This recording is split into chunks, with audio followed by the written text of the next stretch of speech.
प्रामुख्याने आता तुम्ही 37 प्रभागामधून निवडणुकीला सामोरं जात आहेत.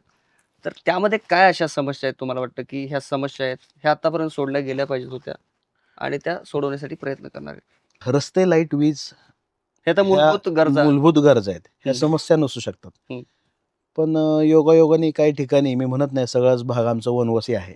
हं, हं, म्हणजे मागच्या लोकप्रतिनिधींनी मला टीकाही करायची नाही. त्यांनी त्यांच्या परीने जेवढं जमेल तेवढं काम अगदी चांगलं केलेलं आहे.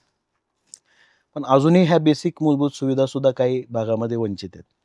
जसं की विजेचा प्रश्न आहे. सबस्टेशन ओव्हरलोडेड झालेले आहेत. हं, हं, सारखी लाईट कट होणे, डीपीची अवस्था. आज आपण शहरात राहत असताना मग सांगितलं मेट्रोपॉलिटन सिटीज आपण मगाशी हं, उल्लेख हं, केला.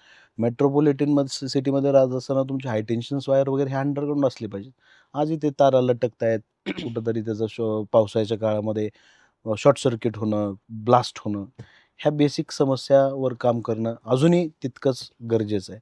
आणि त्याच्यानंतरच्या काळामध्ये मग चांगल्या पद्धतीचं सुशोभीकरण असलं पाहिजे. हं, हं, फुटपाथ्स पाहिजे, सायकल ट्रॅक पाहिजे, मग गार्डन्स पाहिजेत. हं, हं, रोडच्या कडेने स्ट्रीट्स एकदम चकाचक असले पाहिजेत. हं. यालाच हे शौक नंतरचे आहेत. यालाच जोडून मला विचारायचं, की आता जे उमेदवार प्रचार करतायत, जे उमेदवार बोलतायत, तर ते प्रामुख्याने 2-4 मुद्द्यावर बोलतायत.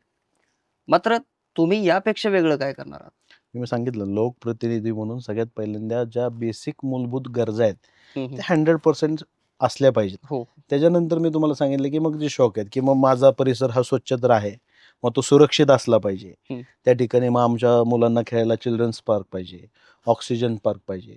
आज मिडल क्लास फॅमिलीमध्ये करत असताना आज कार्यालयाचे रेट्स आपण बघतो. मग त्या ठिकाणी एक बहुउद्देशीय केंद्र पाहिजे.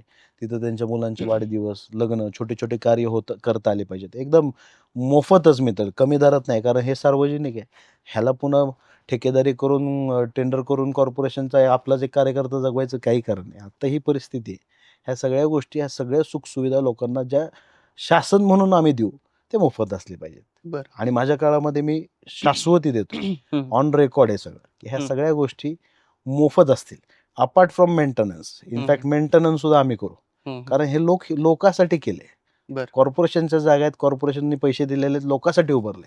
त्यातून पुन्हा आम्ही कुठला तर मालकी हक्का कुठल्या तर कार्यकर्त्याच्या माध्यमातून त्याच्यावर ठेवायच्या आणि त्याच्यात 10 चाव्या माझ्या 10 लोकांना वाटायच्या आणि पुन्हा जनतेने त्या 10 लोकांना फोन करून ह्यांनी त्यांच्याकडे पैसे घ्यायचे. हं, हं. ही व्यवस्था एकदम गलत आहे.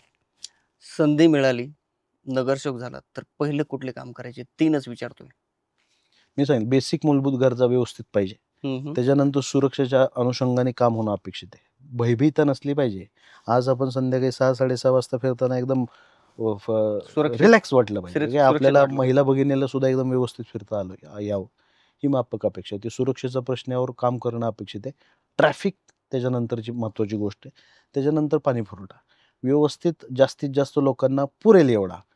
पाणी ही अशी गोष्ट आहे, की दिल तेवढं कमी आहे. पण जेवढं लागतंय तेवढं तरी सुरळीत पद्धतीने आलं पाहिजे. ह्या माफक अपेक्षा, ह्या मूलभूत गरजा काम करणं अपेक्षित आहे. म्हणजे आम्ही त्याच्यावर नक्की येत्या काळामध्ये काम करू.